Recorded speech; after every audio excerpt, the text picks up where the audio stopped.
Le nombre de véhicules électriques sur le territoire français est en croissance et de nombreux utilisateurs s'intéressent aujourd'hui à la technologie véhicule to grid.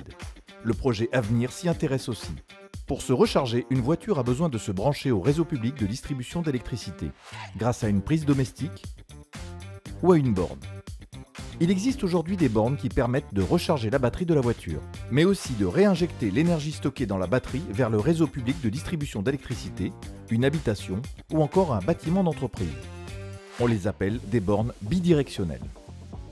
Par exemple, quand on injecte de l'énergie vers un pavillon individuel, on parle de véhicule to home. On parle de véhicule to building quand l'énergie est injectée vers des bâtiments plus grands, comme des immeubles de bureaux.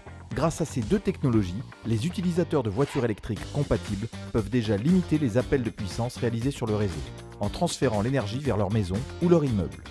Le projet Avenir souhaite aller plus loin, avec le véhicule to grid ou V2G, en injectant directement sur le réseau de distribution pour répondre à des besoins locaux et ponctuels. En effet, les batteries des véhicules électriques peuvent aussi participer à l'équilibrage du réseau électrique local, en stockant l'électricité lorsque la production d'énergie est supérieure à la demande, par exemple lors des pics de production d'énergie renouvelable, en réinjectant l'électricité dans le réseau quand la consommation dépasse la production, lors des pics de consommation, ou encore en cas d'incident ou de travaux programmés sur le réseau de distribution.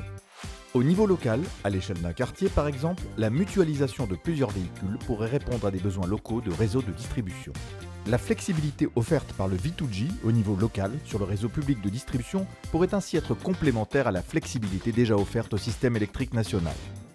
Les expérimentations V2G du projet Avenir impliquent depuis début 2021 des véhicules et des bornes bidirectionnelles prêtées par Renault Group, Stellantis et Drive.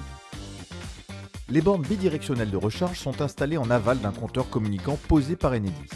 Enedis envoie des demandes de flexibilité à une ou plusieurs bornes, en passant notamment par le compteur communicant ou par un agrégateur, et analyse comment les bornes et les véhicules acceptent et réalisent cette demande. À travers le projet Avenir, les partenaires étudient la création de valeur générée par la flexibilité, grâce au V2G à la maille locale. L'utilisateur au cœur du développement de ces nouveaux services énergétiques sera sans doute amené à repenser sa vision du véhicule.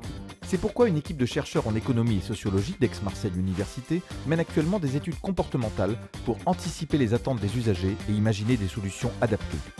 Avec Avenir, l'aventure continue.